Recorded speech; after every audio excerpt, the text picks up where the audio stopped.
ಹೇಳೋ ನೀವು ಕೇಳ್ತೀರಿ. ಇವತ್ತು ಈ ಭಾಗದ ರೈತರ ಜೀವನಾಡಿ ಬೆಳಗಾವಿ ಜಿಲ್ಲೆಯ ಹೆಮ್ಮೆಯ ಸಹಕಾರಿ ಸಕ್ಕರೆ ಕಾರ್ಖಾನೆ ಶ್ರೀ ಮಲಪ್ರಭಾ ಸಹಕಾರಿ ಸಕ್ಕರೆ ಕಾರ್ಖಾನೆಗೆ ಇವತ್ತು ಇಲೆಕ್ಷನ್ನು. ಈ ಸಂದರ್ಭದಲ್ಲಿ ನಮ್ಮ ನೇತೃತ್ವದಲ್ಲಿ ಚನ್ನರಾಜ್ ಹಟ್ಟಿಹೊಳಿಯವರಾಗಿರ್ಬೋದು, ಕಿತ್ತೂರು ಶಾಸಕರಾದಂಥ ಬಾಬಾ ಸಾಹೇಬ್ ಪಾಟೀಲರಾಗಿರ್ಬೋದು, ಖಾನಾಪುರ್ನ ಶಾಸಕರಾದಂಥ ವಿಠ್ಠಲ್ ಹಲ್ಗೇಕರ್ ಆಗಿರ್ಬೋದು ಮತ್ತು ಅನೇಕ ಈ ಭಾಗದ ಹಿರಿಯ ರೈತರು, ಯೂನಿಯನ್ದವರು ಇವರೆಲ್ಲರ ಒಂದು ಇಚ್ಛೆಯ ಪ್ರಕಾರ ಇವತ್ತು ಈ ಒಂದು ಇಲೆಕ್ಷನ್ನಲ್ಲಿ ಮಲಪ್ರಭಾ ಸಹಕಾರಿ ಸಕ್ಕರೆ ಕಾರ್ಖಾನೆ ಪುನಶ್ಚೇತನ ಪ್ಯಾನಲ್ ಅಂತ ಮಾಡಿ 15 ಜನರನ್ನು ಚುನಾವಣೆ ಕಣದಲ್ಲಿ ನಿಲ್ಲಿಸಿದ್ದೀವಿ.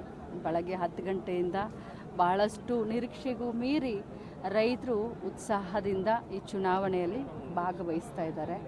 ಒಂದೇ ಒಂದು ಮಾತನ್ನು ನಮಗೆ ಹೇಳ್ತಾ ಇದ್ದಾರೆ, ನಿಮ್ಮ ಕೈಯಲ್ಲಿ ಸಕ್ಕರೆ ಕಾರ್ಖಾನೆಯನ್ನು ಕೊಡ್ತಾ ಇದ್ದೀವಿ, ನೀವು ಇದನ್ನು ಚೆನ್ನಾಗಿ ನಡೆಸ್ಕೊಂಡು ಹೋಗಿ ಅಂತ ಜನರು ಹೇಳೋದನ್ನು ನೋಡಿದ್ರೆ ನಿಜವಾಗ್ಲೂ ನಮ್ಮ ಜವಾಬ್ದಾರಿ ಹೆಚ್ಚುತ್ತಾ ಇದೆ ಅಂತ ಅನ್ನಿಸ್ತಾ ಇದೆ. ಅದೇ ಸಹೋದರಾದಂಥ ಚನ್ನರಾಜ್ ಹಟ್ಟಿಹೊಳಿಯವರ ನೇತೃತ್ವದಲ್ಲಿ ಒಂದು ಪ್ಯಾನೆಲ್ ಮಾಡಿ ರೈತರಿಗೋಸ್ಕರ, ರೈತರಿಗಾಗಿ ಈ ಒಂದು ಶುಗರ್ ಫ್ಯಾಕ್ಟ್ರಿಯನ್ನು ಮತ್ತೆ ಗತವೈಭವವನ್ನು ಮರುಕಳಿಸೋ ಥರ ಕೆಲಸ ಮಾಡಲಿಕ್ಕೆ ಜನರು ಆಶೀರ್ವಾದ ಮಾಡ್ತಾರೆ ಅನ್ನೋಂಥ ವಿಶ್ವಾಸವೂ ಇದೆ. ಮತ್ತು ಅವರು ಕೊಟ್ಟಂಥ ವಿಶ್ವಾಸಕ್ಕೆ ಚ್ಯುತಿ ಬಾರದ ಹಾಗೆ ಸಹೋದರ ಚನ್ನರಾಜ್ ಹಟ್ಟಿಹೊಳಿ ಆಗಿರ್ಬೋದು, ಇನ್ನುಳಿದ 14 ಜನ ಏನು ಚುನಾಯಿತರಾಗಿ ಬರ್ತಾರೆ ಅವರೆಲ್ಲರೂ ಕೂಡ ರೈತರ ಪರವಾದಂಥ ಕೆಲಸವನ್ನು ಮಾಡ್ತಾರೆ.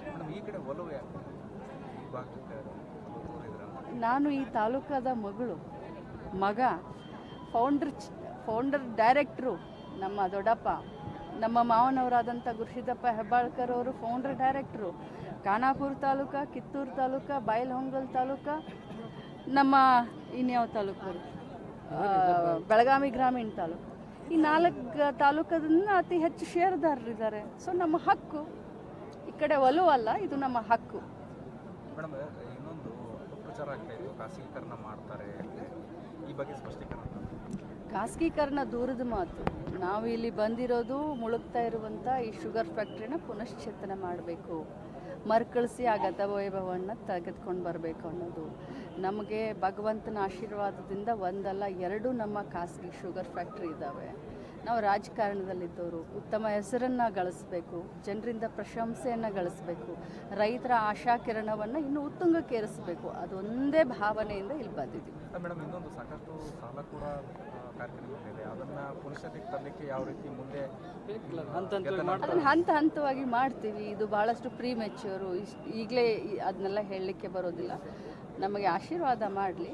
ನಮ್ಮ ಪ್ಲ್ಯಾನಿಂಗ್ ಇದೆ, ಒಂದು ವಿಷನ್ ಇಟ್ಕೊಂಡು ಇಲೆಕ್ಷನ್ ನಿಂತ್ಕೊಂಡಿದ್ದೀವಿ. ಸುಮ್ಮನೆ ಇಲೆಕ್ಷನ್ಗೆ ನಿಂತ್ಕೊಂಡಿಲ್ಲ, ಒಂದು ವಿಷನ್ ಇಟ್ಕೊಂಡಿದ್ದೀವಿ, ಒಂದು ಪ್ರಣಾಳಿಕೆಯನ್ನು ಬಿಡುಗಡೆ ಮಾಡಿದ್ದೀವಿ. ಅದರ ಪ್ರಕಾರ ನಾವು ಮುಂದೆ ಹೋಗ್ತೀವಿ. We are serious players, we are not time pass players. Thank you.